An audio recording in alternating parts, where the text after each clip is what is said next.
Daku Agropark. Ustaz. Tarmizi. Logistik lembaga ini juga melakukan intensifikasi dan ekstensifikasi. Indonesia yang merupakan negeri agraris akan mendatangkan keberkahan dan kesejahteraan.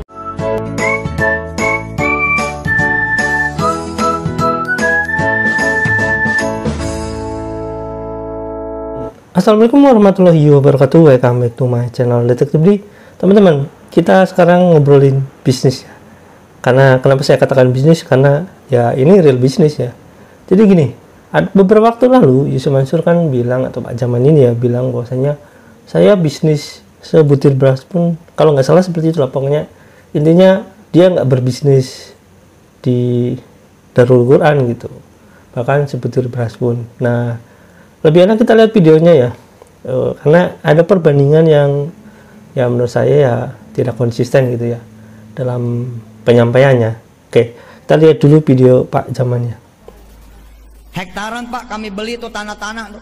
Saat ini ada 6.000 rumah tahfiz di seluruh Indonesia. Saudara tahu berapa uang makannya? Tahu berapa uang makannya? 6.000 rumah tahfiz di seluruh Indonesia. Kalau dihitung dengan kurs Rp5.000 per sekali makan, dan gak mungkin 5.000. Hari gini masa 5.000? Kalau kita hitung 5.000 Pak, uang makannya 3,2 triliun satu tahun. Saudara tahu, ada saya bisnis beras? Ada, tapi saya bisnis asli. Lo mau pakai karena bagus, lo pakai karena punya gue murah. Tidak ada sifatnya instruksional, tidak ada.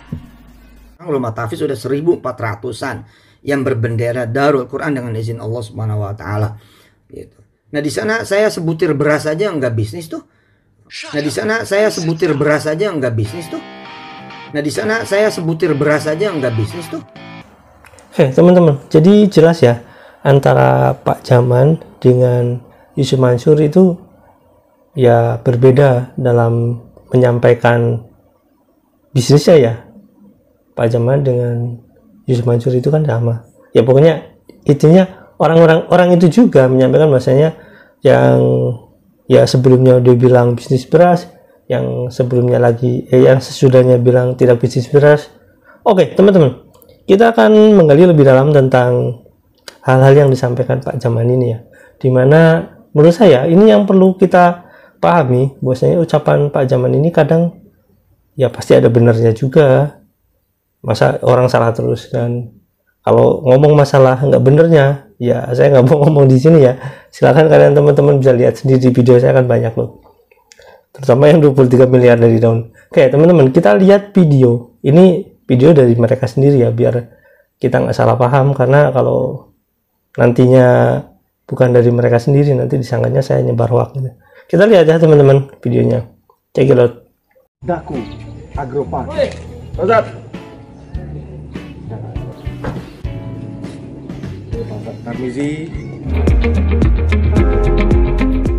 Daku Agrotehno merupakan salah satu lembaga otonom yang dibentuk oleh Darul Quran. Kemandirian pangan menjadi spirit didirikannya Daku Agrotehno. Selain menyiapkan kebutuhan logistik, lembaga ini juga melakukan intensifikasi dan ekstensifikasi pertanian.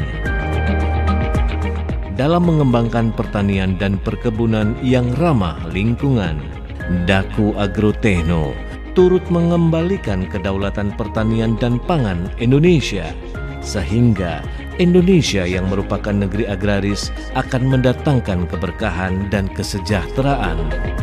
Merupakan salah satu lembaga otonom yang dibentuk oleh Darul Quran yang bergerak dalam bidang pertanian dan perkebunan. Kemandirian pangan menjadi spirit didirikannya Daku Agrotehno.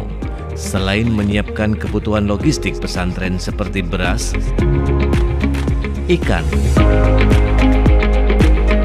dan sayuran sehat, lembaga ini juga melakukan intensifikasi dan ekstensifikasi pertanian, memakmurkan lahan-lahan hibah dan wakaf dengan sistem pertanian modern yang produktif dan ramah lingkungan.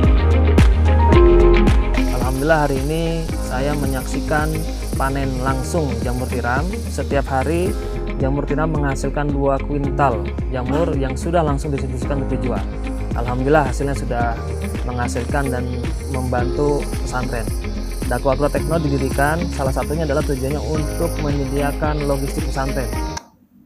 Teman-teman, sampai di situ videonya itu keren. Sampai di situ ya. Nah, sampai di situ tujuannya mulia. Yayasan membuka ibaratnya unit yang berkembang untuk kebutuhan pesantrennya. Itu sih keren. Nah, sampai di situ ya. Tapi dalam kategori dia kan bilangnya yayasan. Yayasan itu kan sebuah lembaga non profit, yang dimana lembaga non profit itu ya emang nggak boleh memprofitkan segala bentuk kegiatan ya usahanya, karena namanya juga lembaga non profit. Kalau misalkan mengambil dari PPPA yang ya kalian tahu sendiri, udah pernah saya bahas ya, bahwasanya itu yayasannya namanya ini gitu. Intinya teman-teman, jika itu dibangun oleh lembaga PPPA itu ya singkatannya di situ ya, itu bagus, tapi bukan di sana kita lihatnya. Kenapa? Karena saya akan melihat lebih jauh dari mana Daku Agrotekno ini berasal. Ini lebih tepatnya, menurut saya lebih tepatnya bahwasanya bukan dari yayasan PPPA-nya ya, sebut aja seperti itu ya. Intinya bukan dari yayasannya, tapi dari orang-orang yayasan lebih tepatnya. Jadi ini dibentuk dari orang-orang yayasan, di mana bentuknya adalah PT. Jadi berbeda ya antara yayasan. Kalau misalkan bentuk unit usaha itu nggak masalah sebenarnya, karena nantinya jadi wakaf produktif ya teman-teman. Kalau wakaf produktif nanti dialokasikan ke pesantren, itu bagus. Tapi ini bukan, ini dari PT Daku Agrotekno Indonesia. Tadi kan yang pertama sekitar luasnya gitulah, banyak pokoknya. Nah, di sini profilnya teman-teman, yang profil perusahaan PT Daku Agrotekno Indonesia. Ini milik siapa? Ya milik rekan-rekan Pak Jaman tentunya ya, Pak Yusuf Mansur itu sendiri. Oke, saya nggak mau nyebut tahunnya, ini udah saya skip dulu karena nanti akan saya bahas lagi tentang orang yang ada di sini setelah video ini ya. Nanti ada video lagi. Ya, di sini ada orang-orangnya. Di sini ada Ahmad Jamil SE. Ahmad Jamil SE terkesan familiar kan? Sebagai komisaris di sini. Di sini ada Muad Asegab ya, di sini tulisannya sesuai di sini ya. Walaupun di videonya yang kalian bisa lihat nanti di Daku Agroteknonya itu Asegab, tapi nggak tahu lah yang benar yang mana. Terus ada Muhammad Anwar Sani. Nah, Muhammad Anwar Sani ini kalian tahu kan? Di sini ada lagi Muhammad Anwar Sani sebagai direktur ya. Yang tadi Muhammad Asegab itu sebagai direktur utama. Di sini ada Nur Diana Dewi. Kalian pernah dengar nama ini nggak? Ya harusnya pernah ya. Direktur. Nah, terus di sini ada Tarmisi. Tarmisi itu komisaris utama. Yang tadi ada di videonya itu ada Tarmisi ya. Jadi teman-teman, intinya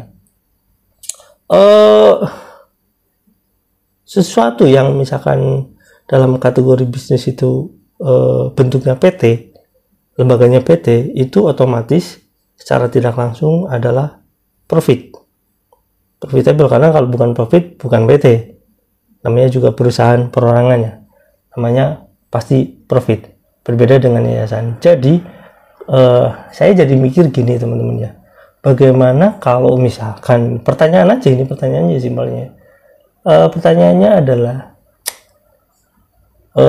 teman-teman ini kan pada nyumbang nih, ada yang wakaf, ada yang zakat, ada yang infak, ada yang sedekah, mungkin masuk ke sana. Nah, terus dipakai bayar untuk ke PT itu ya. Nah, PT itu kan untung tuh. Nah, ini teman-teman dari pesantren ini jadinya mereka tercukupi gitu. Yang untung siapa? PT.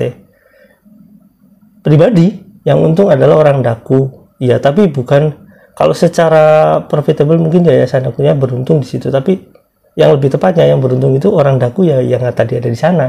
Jadi kalau misalkan orang-orang Pak Jaman ini nggak berbisnis pakai PT, mungkin akan sangat bagus gitu. Tapi faktanya enggak. Faktanya, kenapa faktanya enggak kayak gitu ya? Mungkin ada alasan-alasan tertentu ya. Silakan kalian pikirin sendiri deh. Oke, terima kasih ya teman-teman. Jangan lupa like, subscribe, dan komen. Jangan lupa juga share. Ya. kalau banyak sedekah itu begini, cerap.